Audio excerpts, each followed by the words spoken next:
Iowa Public Radio is your home for news, music, and culture. And the Iowa Public Radio app is your connection. Catch the latest news, enjoy music picked for you, discover something new about the state you call home. Connect to IPR, no matter where you are. Download the app for your Apple or Android device in the App Store, or visit ipr.org/app.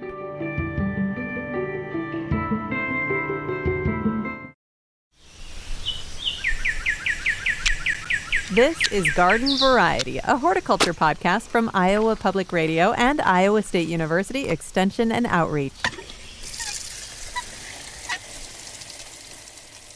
I'm Charity Nebby. When you plant a bunch of little bare root seedlings, you're always playing the odds to some degree. You can't coddle and nurture each and every one of them, but you can do some important things to increase the odds of success. Today, we are going to talk about how to successfully establish conservation plantings with bare root seedlings. DNR District Forester Mark Vitosh is here to be our guide. Hello, Mark. Good morning. It is wonderful to have you here, and we are experiencing some very spring, almost summer-like weather today, which makes everybody want to get out and get their hands dirty. When is the best time of year to plant bare root seedlings? So just the definition of a bare root seedling is basically a seedling with no soil around it. It's got bare roots that they're usually lifted out of the ground. So to lift them out of the ground has to be done during the dormant season. So they're usually either lifted very early, late winter, early spring, or in some cases, late fall. To me, the best time to plant bare root trees is in the spring. I just think you get them in the ground, then they can take advantage of, hopefully, some moisture and good temperatures and just kind of get going. If we do fall planting of bare root seedlings, you're usually not, especially in the Midwest, you're not digging them till late October, early November, and you're really not gaining anything. So you're sticking this little stick out in the environment going, okay, dude, you got to survive, cross your fingers, watch out for that rabbit, watch out for that deer, da-da-da-da-da-da. And so you just don't gain a lot. Now, in some states, in some places, fall planting can be very beneficial because you can get them in the ground earlier, depending on where you're at, and they can get some root growth and stuff like that. But like with conifers, we generally don't recommend planting bare root conifers in the fall, them especially in the spring. But in general, I like spring. Okay. And I think anybody who's ever gone shopping for a whole lot of trees or shrubs knows that the price is one of the benefits of bare root seedlings. Why plant them? Yeah. So, I mean, obviously the price, I mean, if we have an area that we want to establish habitat or establish, quote, a new forest or reestablish, like after the derecho, people wanted to come in and reestablish. If you went to a local nursery and bought a 6 to 7 foot tree and you're paying $100 up, depending on location and where you get it, and much more than that sometimes, depending on size and the container and all those kinds of things, you're not going to plant very many trees if you want to plant a lot. So if you're trying to plant a lot, planting bare root seedlings can be more efficient for your money, more logistical, or more logical, I guess is the word I'm looking for. The other thing is bare root trees tend to have less shock. So if you take a nursery tree that's 1 or 2 inches, a lot of times we say for every inch of diameter, you might have a year or two of shock. So if you plant a 3-inch tree, even if everything's done right, that tree may sit there a couple years before it really kind of takes off. And if the weather conditions aren't conducive and stuff, that can add a lot of stress. With a bare root, there's a little bit of shock, but basically you're getting most of the root system. You're planting it. You have a lot less shock. And a lot of times those little trees, like I have some that we planted in 2015, so we're 10 years out. They were 2-foot trees. They are now 12 to 15 feet tall. You know, after a year or so, they can kind of take off. If we can protect them from the deer and rabbits, they can really go. So they actually, the benefit of them is there's not a lot of shock, and they can actually really kind of take off and take advantage of the situation quicker. So a great place to order bare root seedlings is the State Forest Nursery, and there are a variety of native plants, primarily native plants, yep. Available at the State Forest Nursery. When you do make an order, and you're ordering at least 25 Right. of each kind that you order, so let's say you make a big order, you've got 100 bare root seedlings coming your way. How do they arrive? Like, what shows up on your porch? So at the State Forest Nursery, they actually, for the last couple of weeks, they've been out with, it's basically an old potato picker that's got like an undercutter and these little arms that kind of shake the dirt off. So it undercuts, lifts those trees out of the ground, shakes the dirt off. And there's some folks that follow behind and they shake that dirt off. And then they have a trailer with baskets lined with plastic, and they get those trees, stick them in those baskets right away. Those baskets head inside to the nursery, and there's a big cooler. So they go to that big cooler, and they stay usually between 35 and 38 degrees Fahrenheit. So they stay cold, keep them cold. We want to keep them dormant. Then they go into a little grading area, and basically they go on a belt, and we have crews that take those based on size and quality. They grade them out, and they put them in bundles of 25. And those 25 go to the end of the conveyor belt. They get sprayed with water, and they get stuck in a plastic bag and sealed in there. And then they go into the cooler. They have a tag on them, species, size, all those kinds of things.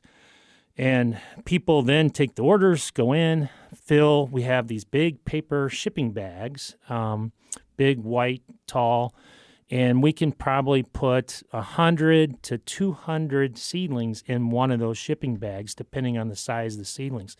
They get put in there, and then we have a sewing machine. And you can tell I've done this before. Yeah. And you have to run it across. You have this little foot pedal, and da-da-da-da-da-da-da, and you sew it. And Mark usually breaks the string and has to retie it and all that stuff. And then we keep them in the cooler until they're either, most of our stuff goes through a local service. And then we also have certain days where people can actually pick them up. They can actually arrange to have them picked up. And then so they're shipped fairly quickly to those people, and they come in those bags. Usually, if you have an old refrigerator or something like that, you can stick that bag right in the refrigerator, keep it there for a couple weeks if you can keep the temperatures fairly. You anticipated my next question, Yes. because sometimes a bag of 150 bare root seedlings arrives on your porch, and you are not ready Right, to right. plant. The one good thing that we do is they do let you try to target the weekend or the week. I mean, we don't ship on weekends, but hey, I want them. And actually, this year, I think they're starting shipping the end of, like on the 7th or somewhere that first week of April. They've been digging, like I said, I was up there a week ago when they were digging trees. And I think I heard they're going to start shipping in another week or two, and then allow delivery or people to pick them up and stuff. But yeah, you can keep them. Or if people have an old storm cellar or somewhere that's pretty cool and dark, just keep them in those bags. Don't open them. And then when we get ready to plant, then maybe 24 hours before, you can soak them in a bucket of water before you get out there and get ready to plant them. What do you need to do to prepare? I mean, you have to decide which of these little tiny seedlings you're going to order. So when you take a look at your land that you want to do a conservation planting on, how do you decide? Well, this is one word that you hear from me a lot, soils. It really depends on your soils and your conditions. It also depends on your objectives. What do you want to do?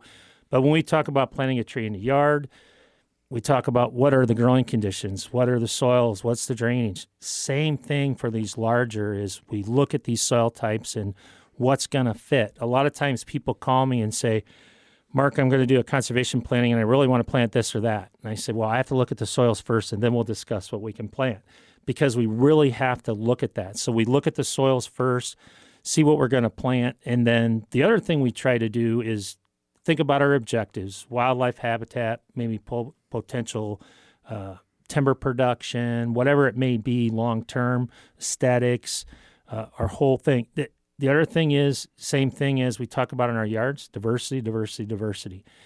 In the days we used to plant, say we, but way back, they used to plant a row of this, a row of that, Right. a row of this, a row of that.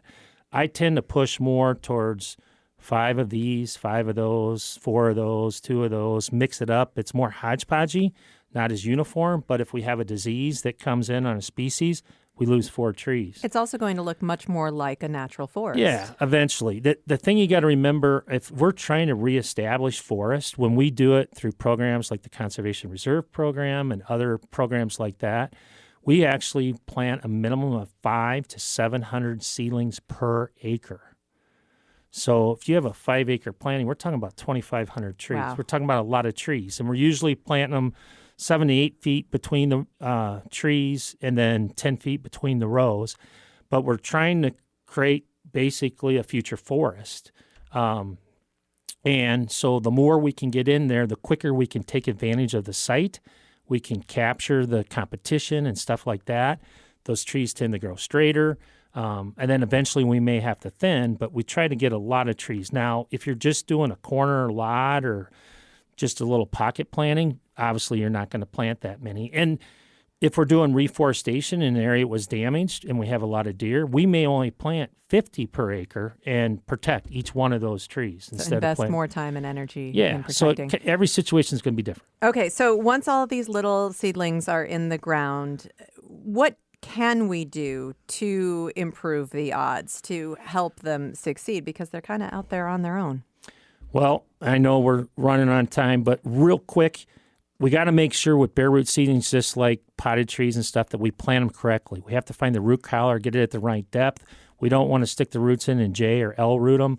That's really critical too. We got to make sure we get them in right.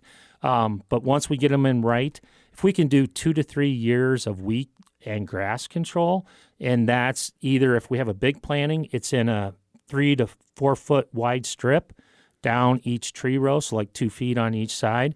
We want to actually eliminate that grass competition for 3 years at a minimum.